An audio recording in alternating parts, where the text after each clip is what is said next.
যে কোনো ব্যবসা প্রথমে ফ্রিল্যান্সিং দিয়ে শুরু করতে হয়। সেখান থেকে সফল হওয়ার পর সেই ফ্রিল্যান্সিং বিজনেসটাকে স্টার্ট আপে পরিণত করতে হয়। তারপর সেই স্টার্ট আপ স্কেল আপে করতে হবে। অর্থাৎ এখানে আপনাকে 3টি ধাপ অনুসরণ করতে হবে: freelancing, start up, scale up. এটা হচ্ছে একটা প্রিন্সিপাল, মানে নীতি। আপনি এই নীতির বাইরে যেতে পারবেন না। যদি এই নীতির বাইরে যেতে চান তাহলে আপনি সেখানে সফল হতে পারবেন না। অর্থাৎ আপনাকে ধাপে ধাপে এগোতে হবে। ফ্রিল্যান্সিং দিয়ে শুরু এবং সেখান থেকে তৈরি করতে হবে স্টার্ট আপ, তারপর করতে হবে স্কেল আপ। আমি একটি উদাহরণ দিয়ে বুঝিয়ে দিচ্ছি। ধরুন আপনি গ্রাফিক ডিজাইনে অনেক দক্ষ এবং অনেক প্যাশন আছে আপনার কাছে এই গ্রাফিক ডিজাইনের ওপরে। এখন আপনি এই গ্রাফিক ডিজাইন দিয়ে ফ্রিল্যান্সিং শুরু করে ভালো ইনকাম করা শুরু করলেন। আপনার ইনকাম দিয়ে আপনার জীবনযাপন ভালোভাবে চলার পরেও কিছু টাকা সেভিংস করতে পারছেন। এখানে আপনি 2-3 জন টিম মেম্বার দিয়ে আপনার ফ্রিল্যান্সিং বিজনেসটাকে পরিচালনা করতে পারেন। এই অবস্থায় থাকা মুহূর্ত আপনি দেখছেন আপনার সার্ভিসের চাহিদা দিন দিন বৃদ্ধি পাচ্ছে। আগে যেখানে আপনি মাসে 50 থেকে 100টা কাস্টমারের চাহিদা পূরণ করছেন, কিন্তু আপনি দেখতে পাচ্ছেন যে আপনার কাস্টমারের সংখ্যা বেড়ে যাচ্ছে এবং আপনার কাস্টমারের সার্ভিস দেওয়ার জন্য নতুন নতুন টিম মেম্বারের সংখ্যা বৃদ্ধি করতে হচ্ছে।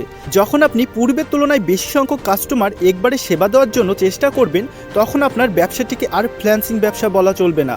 তখন আপনাকে একটি কোম্পানির নামে নিবন্ধন করে ব্যবসাটিকে স্টার্ট আপে পরিণত করতে হবে। অর্থাৎ এখন আপনি আগের থেকে আরও 10 থেকে 50 গুণ কাস্টমার সার্ভিস দিচ্ছেন এবং আপনার কোম্পানির ইনকামের পরিমাণ বৃদ্ধি পাচ্ছে। ধরুন আপনি একটি ছোট কোম্পানি দিয়ে বসলেন।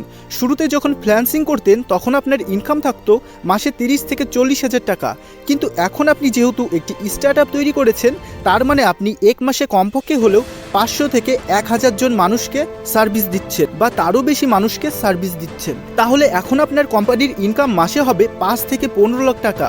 এভাবে আপনি এই স্টার্ট আপে সফল করে আস্তে আস্তে কাস্টমারের চাহিদা অনুযায়ী আপনি কোম্পানিকে বড় করে যাচ্ছেন এবং নতুন নতুন মার্কেটের সুযোগ খুঁজছেন সেখানে প্রবেশ করার জন্য। ধরেন প্রথমে আপনি লোগো ডিজাইন করতেন এবং লোগো ডিজাইনের ওপরে ফ্রিল্যান্সিং থেকে সফল হওয়ার পর স্টার্ট আপে পরিণত হয়েছিলেন, কিন্তু এখন আপনি যখন আপনার ব্যবসাটিকে স্কেল আপ করবেন তখন আপনি লোগো ডিজাইনের মধ্যে সীমাবদ্ধ থাকবেন না। তখন আপনি টেমপ্লেট ডিজাইন করবেন, অর্থাৎ এটা একটি নতুন মার্কেট। আপনি কার্টুন ক্যারেক্টার ডিজাইন করবেন, এটা একটি নতুন মার্কেট। আপনি আইকন ডিজাইন করবেন, এটা একটি নতুন মার্কেট। এবং গ্রাফিক্স রিলেটেড বিভিন্ন ধরনের সফটওয়্যার এবং টুলস তৈরি করে বিক্রি করা শুরু করবেন। এগুলি হচ্ছে সব নতুন মার্কেট। অর্থাৎ আপনি আর আগের লোগো ডিজাইনের ব্যবসায় নেই, আপনি গ্রাফিক্স সম্পর্কিত আরও নানা ধরনের নতুন মার্কেট প্রবেশ করছেন।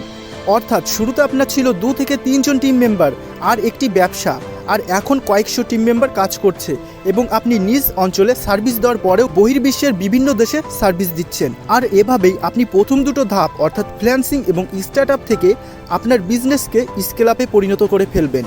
এত কিছু আপনি তখনই সম্ভব করতে পারবেন যখন আপনার টেকনিক্যাল স্কিলের সাথে সাথে বিজনেস স্কিলের ওপরেও বেশি করে মনোনিবেশ করতে হবে।